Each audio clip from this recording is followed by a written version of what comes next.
Yes, everybody, and welcome back to TarHeelIllustrated.com. I'm Jacob Turner. You guys know who he is already. It's our very own publisher, Andrew Jones and AJ. We are here for another edition of the THI podcast, and this podcast is going to be one that we've already talked about in our initial kind of immediate reactions podcast about Carolina hiring Bill Belichick as its next football coach. This one, we're going to peel the onion back a little bit. We're going to talk to you guys about how it played out since links were first started and how it got to where we are now. So this one's going to be very informative and very interesting, I think, for a lot of Carolina fans to listen to. Now, AJ, let me say this first, because I mentioned this on the other podcast towards the end. If you would have been signed up for a premium subscription at TarHeelIllustrated.com, just $8.33 a month, you would have heard about a lot of this as it was going on. You were putting 2-3 updates a day at times. You were absolutely all over this story, and that is one of the big reasons and big perks you should be signed up at TarHeelIllustrated.com. I hate to shameless plug it, but it's just a fact in a situation like this. So anything you like to add on that before we dive more into it? Well, it's a business. I mean, You don't work for free. Nobody works for free. This is what we do for a living. So yeah, of course, no shameless plug. McDonald's runs commercials. Coke runs commercials. So there's nothing shameless about it. We were on top of it. We burned the midnight oil. We had midnight updates. Yeah, I know. We had midnight updates that were posted at 1 a.m.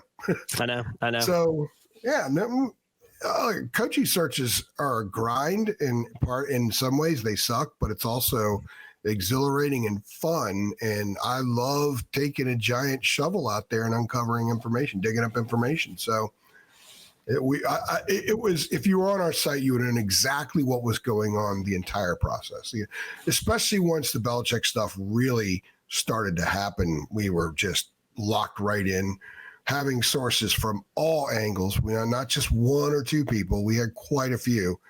And that's what makes it fun for my part, from where I stand, because I'm not going to go just talk to one person and run with a story. I've talked to people in all these different wings, if you will. And then you just kind of get the truth from that. You sift through it, and what continues to come up everywhere usually tends to be the truth. And so that's one of the reasons why we were very, very spot on with our reporting, and it was fun.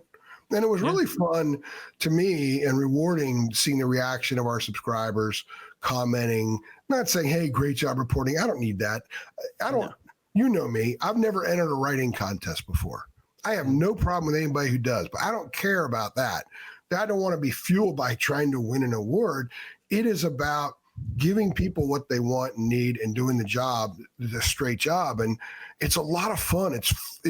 I enjoyed reading people their takeaways from the information we were putting out there, because we were gauging what the fan thinks, what the diehard fan, anyone who signs up and pays their hard-earned money on our site, they're diehard fans. It's important to them. And I enjoyed that, because when I was in my previous job, before I started this one 11 years ago, I didn't really have that connection to the fan base like I do now. So that's been as fun as actually doing the journalism. So it's been a neat process. I'm glad it's over, but it's been a neat process. Neat process. Yeah, for sure. So only right to, let's start from the beginning. It's only right to do that. I probably said too much there, didn't I?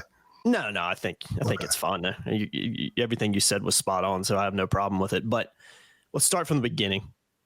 Let's talk about when, Bill Belichick's, these rumors and the links kind of first started happening. I know from our vantage point, we first started hearing, legitimate from your sources and people around the situation. We first started hearing Bill Belichick's names kind of being mentioned from those circles around the weekend of the NC State game. Reports kind of emerged maybe a little bit before that, because obviously Mac was officially fired a few days before the State game during that week. So that's from our vantage point when we started hearing some legitimate kind of chatter and legitimate murmurs about, hey, this is something that at least Carolina is exploring right now. And then, obviously we work our way up all the way to where we are now. It's been a relatively drawn out process. It's something that I think we and a lot of people initially expected this hiring process, whoever it was ultimately going to be, would probably be something that's wrapped up pretty quickly, because that's how Bubba kind of likes to operate, and that's how UNC historically is kind of operated in that respect. But I will say this is a completely different hire. Obviously, when you're hiring a 6-time Super Bowl champion like Bill Belichick, there's a lot more that goes into it, and it shouldn't really be a surprise that maybe it took a little bit longer than a lot of people initially thought. So let's start with that. What were, when you first started hearing these initial links, I think you're probably like a lot of us, you probably didn't really believe it, but there are reasons why those initial reports and initial chatter slowly and steadily kind of transformed into, oh, this has serious legs from it. And from our understanding, a lot of that was coming from the Belichick side, because this was an opportunity that kind of just unexpectedly fell in Carolina's lap. Correct me if I'm wrong on that. First of all, the first time I heard his name associated with the job was some report. I don't know. I saw it on social media or something like that. And yeah, my initial reaction was, good grief. Mm-hmm. You know, good grief. Mm-hmm. Give me a break. Mm-hmm. You're not the only one. But I have to ask. So I asked, and truth be told, and I've already put this on a podcast. I think I did. Laughter. Because he wasn't on Bubba's list. When Bubba hangs up the phone with Mac after firing him when he's in Hawaii, he's not opening up a piece of paper, theoretically, with a list of 5 names, theoretically, and Bill Belichick's name's on that list. Wasn't there. He was not on the radar. However, Belichick and his people reached out to Carolina because he was interested. And as I started to work through this and learn more about Belichick and the process and Carolina's process in approving him, which there was lots of jockeying going on behind the scenes to make this happen, where some people were coming around at different times than other people. And eventually he won everybody over. It was very clear that they started learning more and more about his interest in the job. And it wasn't A, a guy who's bored, B, a guy who needs money, C, a guy who is trying to get his son situated to be a head coach in a couple of years. None of that stuff. Here's a guy who's a coach who hasn't coached the last year and wanted a very different challenge. He didn't care about Don Shula's record. Doesn't care. Doesn't mean anything to him. He's got 6 Super Bowl titles, as I've said for the last week and a half to people I'm talking to. And you've been in the Zooms and you've been in the text threads. Nobody knows how many wins John Wooden had, but they know he won 10 national championships. Mm-hmm. And Belichick's kind of like that. So he wanted a new, different, unique challenge. And I have it on authority that it wasn't the JMU game that piqued his interest. He told somebody at a wedding in the summer that he had his eye on this job because he figured that Mac wasn't going to coach beyond this year. And he started looking at North Carolina, paying very close attention. He didn't start looking at North Carolina and 9 other jobs. It was North Carolina. There are some ties. He does have familiarity with the program for a lot of different reasons. So he started paying attention. There were some conversations with people 6 layers from Bubba. Okay, so Bubba never knew. Nobody in the BOT, they didn't know. None of these people didn't really know at the time. 70 to 50 happens. And then it became very apparent to a lot of people Mac wasn't going to survive that. Mm-hmm. So what I've been told is he started to pay real close attention to the team. He He watched film, and at that point on, he watched the previous games, and I've been told he went so far as to do some grading of players, assign maybe a value to certain players because he knew what he was getting into. So he started envisioning the idea of being North Carolina's coach, if it would have been possible, and learning a lot about the team. So speeding up, when North Carolina finally found out that he was interested, and there was some resistance at first for obvious reasons, they went ahead and granted him an interview. And part of it was just to appease certain people in the board of trustees. And it was the Monday after the NC State game when they did the first Zoom with him. He blew them away. Mm-hmm. I mean, they were not, blown away is not even an accurate description. He was fully prepared. It was as if he had been working for a very long time to outline his plan for that job, not a college job, that college job, North Carolina. So he laid this thing out from organization at the top to right on down to how players will be dealt with in certain circumstances and everything in between. And when the Zoom ended, people's mouths were basically open like, holy crap, wow. Mm-hmm. They still had other candidates. Bubba, as being the very good AD that he is, continued to march forward, talking with respect to other candidates, talking to agents, because some of the candidates were head coaches who had championship games to prepare for. Bubba's talking to agents. He's talking to people who are outside, kind of outside these head coaches, but are voices to the head coaches. May have talked to Summerall that week. Summerall. I still think Pat Summerall may have talked to Summerall that week. I think there was a Zoom, a fairly short Zoom, but what it kept coming back to was a lot of people wanted to learn more about Belichick. They wanted more. So Bubba and Chancellor Lee Roberts flew to New York City that Thursday, met with Belichick in NYC. They were overwhelmed again. They were blown away again. And at that point, they realized that we've got the greatest football coach of all time who is 100% genuinely interested in or genuinely wants to be our next head football coach. So how do we make this happen? Okay, so once you establish that, then there are all these parts that have to be lined up that appease a guy who's the greatest coach of all time, and that also North Carolina can supply. Mm-hmm. So what degree of resources can North Carolina dig into to meet not so much the demands of Bill Belichick, but I'll say demands because he said, I need all this to make this work. Mm-hmm. I can make it work for you, but I need all these things. So in order to get all those things, UNC, which was already well prepared to march forward into this new climate by really situating itself well. We've talked about how on some of these pods, Jacob, how they've got all their finances organized, but now you look at that and it's like, hey, we thought we were in great shape, but this guy needs more. Mm-hmm. And he needs to recreate how a quote unquote college front office is. Mm-hmm. Create some new positions and things like that. So there's a lot of work that goes into that. And you just can't say, okay. It's not like a guy coming to your door selling you a raffle ticket. It's not that. I mean, there's a lot that goes into it. So they had to go line by line, parse through it. That's one of the reasons it took so long. And there are some things that UNC had to get approval of that it previously had nowhere on its radar. Mm-hmm. So in short, and we'll go in depth more here once you pick it up here in a second, but in short, that's what was required. He wanted the job. He earmarked the job in the summer. He didn't earmark any other jobs.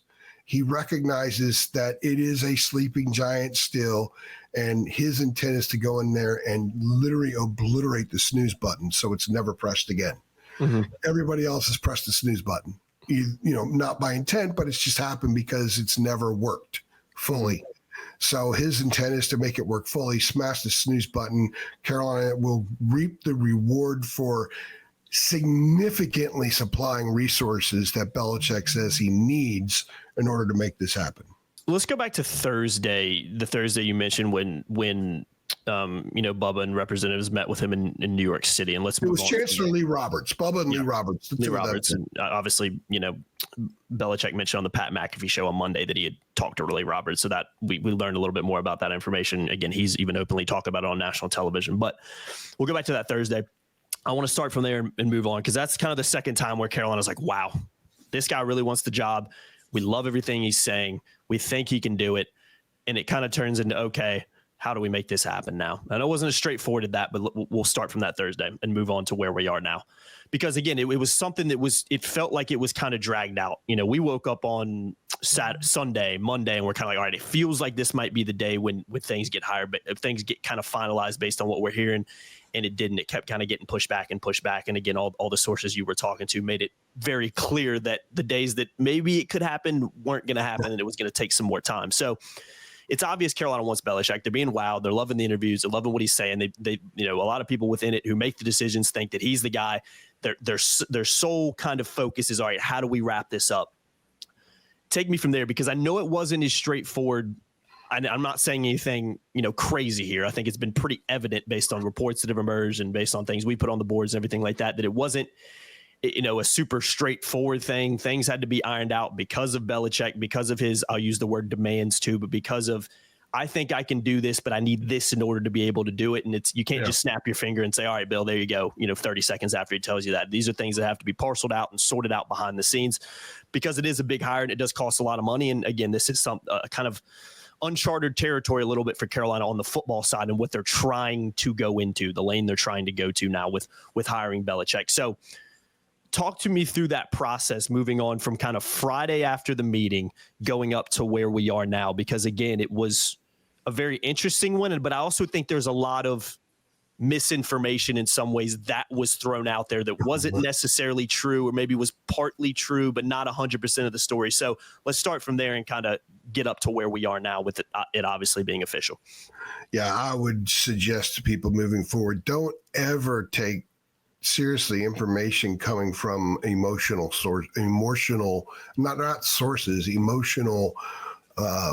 people who are emotional about the situation. I should just say it that way. There's a lot of misinformation, a lot of bum information, a lot of jump to the conclusion information, and a lot of people saying, hey, I'm hearing this, figuring, hey, it's going to happen. I'm reading it's going to happen. I want to be first. And they're not. They have no accountability to it. So I would be very careful about that. So here's what's at play here. And this is what I find fascinating. And this is why I think covering the next few years, North Carolina football is going to be pretty wild. Carolina really did want to change the culture in football. And I've said this before, and I'll repeat again in case somebody listening now has not heard previously or read our boards. It's not that Mac Brown had a bad culture. He had a wonderful culture. He had a culture of respect. He had a culture of family. He had a culture of love. He had a culture of decency. How many kids got in trouble? Very, very few. But they needed a football means everything culture. They needed to bring in Joe Football. And Max, Mr. Football, that's what I think Steve Spurrier called him.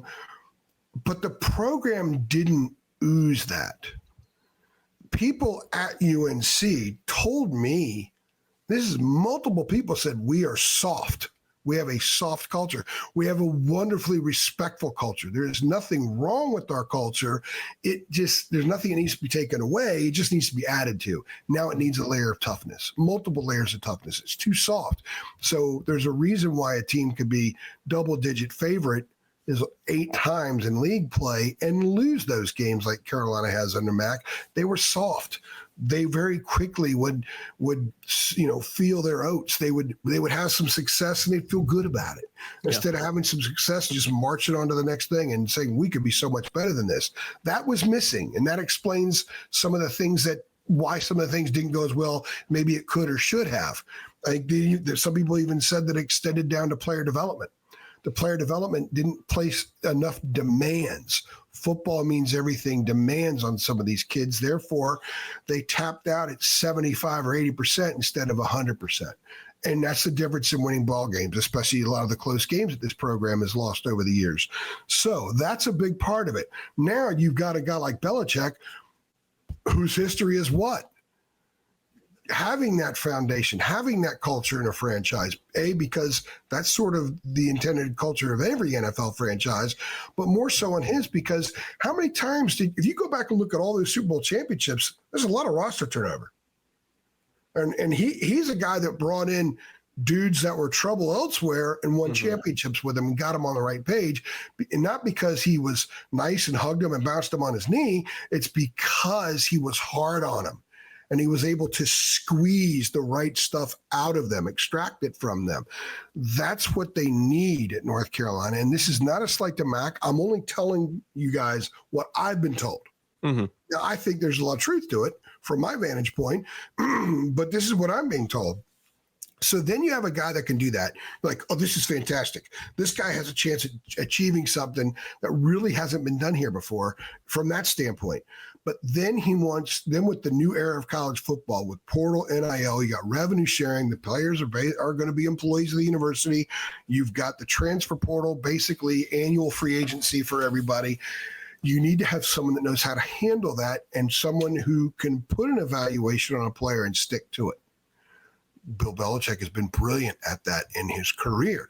It's not like bringing somebody in from another Power Five who doesn't understand Carolina's culture, doesn't understand their resources, so he would have to tweak monetary values. You've got a guy who's already been assigning monetary value, so I've been told, to a lot of the players on the roster. So he doesn't walk in and look around and say, I don't know who these guys are, I got to watch film. He's already seen them. He's preparing for this job for a while. Okay, so that requires resources for personnel, player personnel. He also needed additional resources for staffing. Mac told a couple of us off the record one time that, hey, this one coordinator, when we had a coordinator job open, this one coordinator called up and said, hey, I'd like to come, but I'm throwing numbers out just for the sake of discussion here. These aren't literal numbers. We told him, look, we can only go to 1.3 million. And the coordinator's like, well, I need at least 1.8. So they didn't get him. So now you've got a guy says, if the guy needs 1.8, we got to give him 1.8. Let's allocate, for the sake of discussion, $2 million for each of those coordinator jobs. So you're having these conversations. Then he comes and then he tells you, we need to reshuffle the deck some. We need to add some parts to it, because in the current era of college football, one guy can't do all that. We need someone to handle finances, just finances of players. We need a guy to handle player personnel, general manager, like a Pat Suttis, what his role's been. We need a guy to handle this. We need someone to handle this. We need to have a couple of extra secretaries. You have all these people in compliance aren't needed as much anymore because there really is nothing to be compliant about anymore, basically. It's true. So we need to either move them into a new role or find people who've already been handling that role at other places and just change the approach from an administrative standpoint. That requires new positions. That requires a lot of haggling back and forth. And in the end, when Belichick got the offer before the weekend, he got the offer perhaps Saturday, maybe Sunday morning. I think it was Sunday morning he got the offer. He and his lawyers now have to go line by line on all these things. Not to mention his compensation. And he was making 20, 25 million a year with the Patriots. But remember, he was also the GM. He's not going to make that much at Carolina, but he's not going to work for cheap. He's not going to work for free. They've got to compensate him because they've got to show that it matters. So if you're at Carolina and you're suddenly paying your head football coach $7 million, and I'm throwing the number out there for the sake of discussion, I do not know the numbers at this time. If they're going to put a head coach out, hire a head coach and give him $7 million, give each of his coordinators $2 million, you're in SEC territory. So he wanted a commitment, an absolute commitment. Didn't want to waste his time. So Carolina had to move up from what its original preparedness was for the next wave with the next coach. Now, as far as it taking time and players going in the portal, a lot of people thought this was going to be done that Sunday. But Belichick is showing them how meticulous he is by having gone through it line by line and taking several more days before he finally went in and said, okay, I'm with it. Or he goes back to them and says, hey, this little thing needs to be tweaked. I need this, not that. Your wording of it's wrong. Let's change the wording. Little things like that. But that's what you want. Here's a guy who, when he looks at a football game, he sees 22 separate individuals doing something simultaneously. He doesn't just follow the ball like the rest of us. This is a different level. So it's going to take a longer to make happen. It's going to require a much significantly deeper reservoir of resources that have to be unearthed and have to be guaranteed. So I think it's great.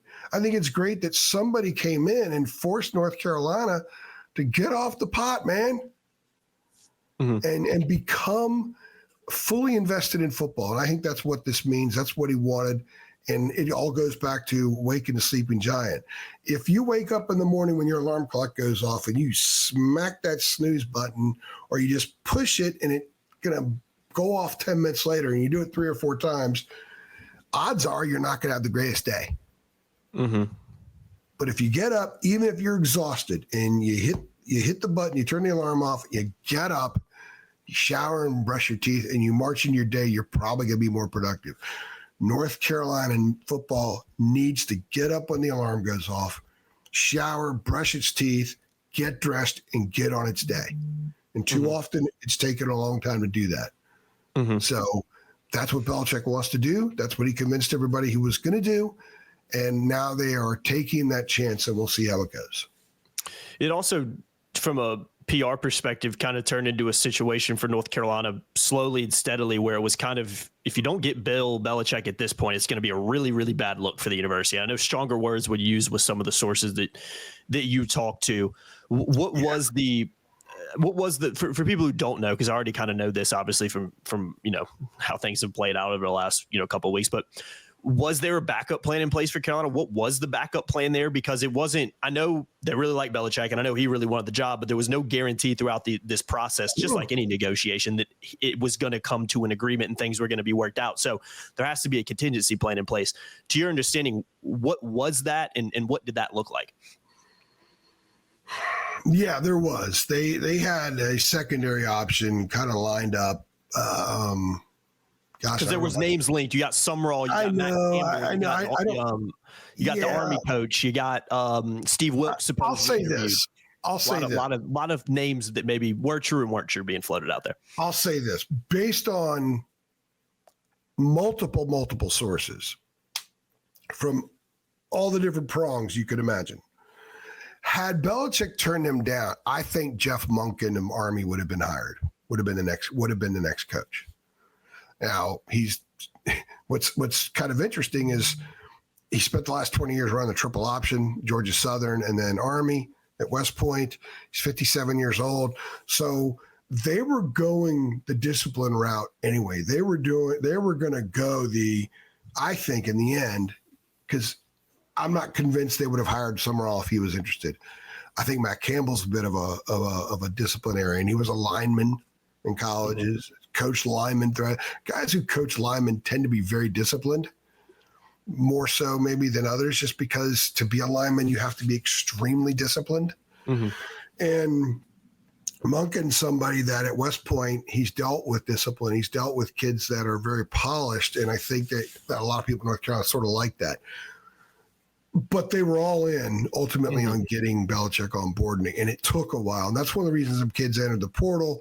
I was told each day basically that those kids were told that they would have probably have a coach by Sunday. Once they woke up Monday, the portal was percolating big time. Some of them decided they would hit the portal. Now, Carolina players, let's remember, were eligible to enter the portal 2 days after the MAC was fired. So it was Wednesday of that week. So they didn't have to wait till the portal formally opening, but a lot of them wanted to wait because they were given sort of a timeline. But they were given a timeline by people who'd never hired the greatest football coach of all time, who had a lot of unique demands and has a vision of sort of reinventing the way a college football program's run. So it took longer. And the doors open for all those kids. All of them, but one or two, were still practicing, have still been practicing with the team for the bowl game. So I think now, certainly the really good ones have a chance at being welcomed back to the program, and they may well go back to the program. That's what I've been told. So, yeah, fallback option, but they got their guy in the end. I know the Board of Trustees is happy. A lot of them were very, very excited about this opportunity because a lot of them have recognized that the status quo wasn't working in Chapel Hill for football. You got to do something different. You got to do something dramatically different if you can. And this opportunity, as you said, fell in their lap. They had no choice but to explore it. And when the exploration was so positive and so fascinating, they continued to do it. In the end, they had no choice but to make this hire. It may not work. They may be back here in a few years, and it may be a disaster. We don't know. But I think at this juncture, when you've gone since MAC Part 1, Torbush, Bunning, Davis, Withers for a year as an interim guy, Fedora, MAC Part 2. Why not? Yeah, that's how I look at it. And I know we talked about that in the other podcast, but I look at it like that. I mean, especially with the fact that it was him initially reaching out. It wasn't like Carolina was like, hey, Bill, you want to come coach? And then he thought about it for 3 months and was like, yeah, I'll do it. No, it was him showing the initiative to want this job in North Carolina, doing that homework early on. Again, talking about it at a wedding months and months ago. And he's got stunning players connections. in film. I mean, he's got connections as well. Of course, It's not like he just randomly, spun around, and fired a dart at a map, and decided he wanted to coach at the school closest to where the dart hit. No. Lawrence Taylor's position coach when he came out of college at the New York Giants was linebacker coach Bill Belichick. All right.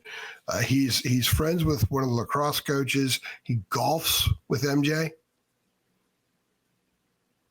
Who I've been told that the reason Michael Jordan has not been involved in NIL is because, believe it or not, he doesn't believe in NIL. It's a wild statement from Michael Jordan. He is the poster child of NIL. Yeah. I mean, name, image, and likeness is not secluded to just college. It is pro. I still have a mat, like one of these little paper, those paper mats, whatever the McDonald's has on the tray. Yeah, Michael Jordan eating French fries in 1985. I mean, he's the poster child for NIL, and Belichick plays golf with him a lot.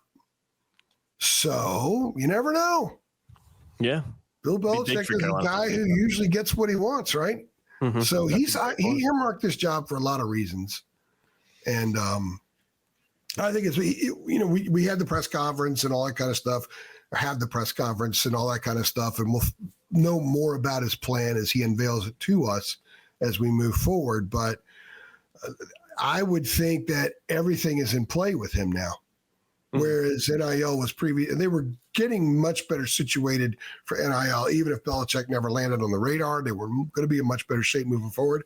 But now the expectation is that they'll sell out their tickets and people are going to be pouring money into the program because there's a lot of excitement. And I think it's kind of best that it took some time, Jacob, because initially a lot of people thought this is a ridiculous idea. When you go on our boards right now, like every 3 posts, someone's saying, I didn't like the idea at first, but man, I've really warmed to it. And now it has to happen. We have people on our staff who said that. Oh, I've said it. Yeah. Well, you did. You tweeted that out a few days ago. Yeah, I was like, I've never been like some people are just like 100%. This is going to work. This is going to be awesome. I've never been like that. try to look at it from more of a, have that emotional kind of viewpoint of it. But it definitely has grown on me, and I get why Carolina would be very, very intrigued in making it happen, especially like I've said many a times on here, when you learn that the initiative was not shown from Carolina, it was shown from Bill Belichick himself. That is the biggest difference here, in my opinion, that completely shifted my perspective on it. But like you said, it doesn't matter who you hire, AJ, in any walk of life, any business, there is no guarantee of success. But why not give it a try if you're North Carolina, man? What do they have to lose here? It's really, And it took a while for everybody in the process at Chapel Hill to be on board too. It was the board of trustees were pushing pretty early for it, and they were gung ho about it, and they were wise in allowing it to play out without causing as much friction as some people are saying out there. There was still some very fascinating conversations that were taking place, but it doesn't, none of that really matters. What matters is that eventually they all met up at the same meeting point, and that was the point of offering the job and then accepting his acceptance. So been a lot of fun. Yeah, man, it has been. It's been a lot of fun. And quite the journey. I think it's worth it at this juncture.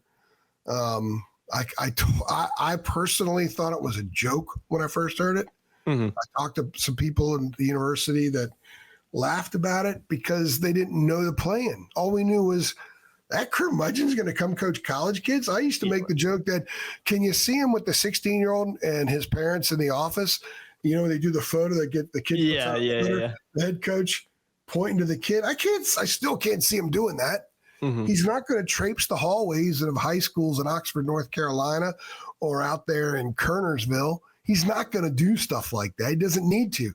Things are changing now. So a lot of the things that people said, I can't imagine Bill Belichick's going to do this or that. He'll maybe do some, but I think he's going to reinvent the way this is done. Deion Sanders kind of started this some, but Deion Sanders ain't Bill Belichick. For sure. Let's be honest now.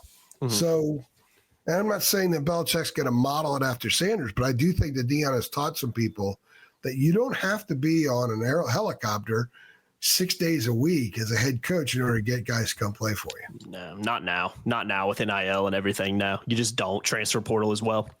You just don't. It's completely changed. And again, I think that's why Belichick makes a lot more sense now than it maybe would have 5 years ago, for instance, when they hired Mac. Maybe then it's kind of not as much of a no-brainer for Carolina at least to try. But I think when you look at the state of college football now, why not give it a try and see if it, because there are, like you said, like a guy like Deion Sanders showing that you don't have to do it this way anymore because, well, the game's changed a lot in the way you recruit and money and all that. It's going to change more. Just different. And that's, and North Carolina could be at the forefront of how college football changes from an operational standpoint.